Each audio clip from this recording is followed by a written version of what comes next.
আমার বয়স এখন 25 হয়নি যদিও। তো আমার মাঝে, মাঝে মনে হয় আমি ভীষণ আনলাকি। আবার মনে হয় খুব লাকি। মানে আমার পুরো জীবনে যা সমস্ত ইনসিডেন্ট ঘটেছে, তা থেকে আমি রিয়েলি ভীষণ কনফিউজড। চলো তোমাদের সাথে এরকমই একটা স্টোরি শেয়ার করি। এটি ভীষণ দুরন্ত। মা বলে আমি ছটফটে, আমি দস্যি মেয়ে একটা। তা থেকে লোকের কী ইমপ্রেশন আমার হয় আমি জানি না। কিন্তু ঘটনাটা হলো আমি তখন ক্লাস 12 এ পড়ি। সরস্বতী পুজোর সময়কার ঘটনা। আমি সেকালে গার্লসে পড়তাম। সেখানে একজন ম্যাডাম ছিলেন, ম্যাডামের নাম আমি বলছি না।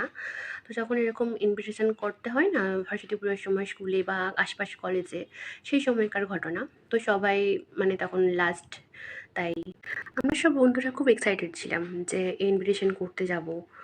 তো সুচিয়া কলেজে নিমন্ত্রণ করার কথা যখন উঠলো, আমি প্রীতি দিয়া আমরা ৩ জন বললাম যে ঠিক আছে ম্যাম তাহলে আমরা যাব। তারপর ম্যাডাম হঠাৎ সবার সামনেই আমাকে উদ্দেশ্য করে বললেন, মানে পার্টিকুলার আমাকেই বললেন যে, "তুই যাবি? তাহলে তো আর দেখতেই হবে না। তোকে তো হারগিজ পাঠানো যাবে না।" মানে কথাটা উনি খারাপ মিনিং করেই বলেছিলেন। সম্ভবত 2015 সালের। তখন থেকে এখনো পর্যন্ত আমি কথাটা ভুলতে পারিনি।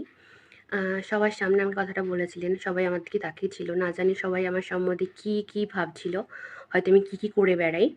তারপর একটা ঘটনা ঘটে। তখন আ আমি ফার্স্ট ইয়ারে পড়ি। আমার বান্ধবীরা ভর্তি হয়েছিল সুচিয়া কলেজে, আমি ভর্তি হয়েছিলাম হরিপাল কলেজে। তখন ওদের থেকে একটা কথা শুনি যে, ওই ম্যাডামের মেয়েই নাকি কোথায় কি কার সাথে ইন্টু-মিন্টু করতে গিয়ে ধরা পড়েছে এবং সেই ঘটনাটা সবাই জানে। শোনার পর আমি হাসবো না আনন্দ করবো বুঝতে পারছিলাম না। কারণ ওই ম্যাডামেরই মেয়ে, একমাত্র মেয়ে ইন্টু-মিন্টু করতে গিয়ে ধরা খেয়েছে এবং নাকি তার ভিডিও ভাইরাল। ভাবো তাহলে। এবারে সকলেই হলো গোবিন্দর ভক্ত। তো এরকম ঘটনা আমার সাথে আরও ঘটেছে। পরে সেগুলো বলবো। তো তারপর থেকে আমি মানে নিজেকে পুরোপুরিভাবে ভগবানকে সঁপে দিয়েছি, মানে আমার গোবিন্দকে। আমি জানি আমার সাথে যে খারাপ করবে তার সাথে তার দ্বিগুণ খারাপ হবে। এটা শুনলে এটা সত্যি আমার জীবনের ঘটনা। তো এটা শুনে বলা লাগে কিংবা আনলাকি। কারণ ভগবান আমাকে নিজেই এই সমস্যার মধ্যে ফেলেন, আবার নিজেই আমাকে উদ্ধার করেন।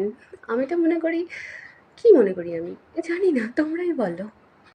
আর একটা কথা, ইন কেস যদি এই ভিডিওটা সেই ম্যাডামের কাছে গিয়ে পৌঁছায়, মানে আপনাকেই বলছি ম্যাডাম, যদি আপনার কাছে ভিডিওটা গিয়ে পৌঁছায় আর আপনার যদি কথাটা মনে থাকে, তাহলে এটা মাথায় রাখবেন যে অকারণে কাউকে কিছু বললে সেটা সুদে আসলে নিজেকেই ফেরত পেতে হয়।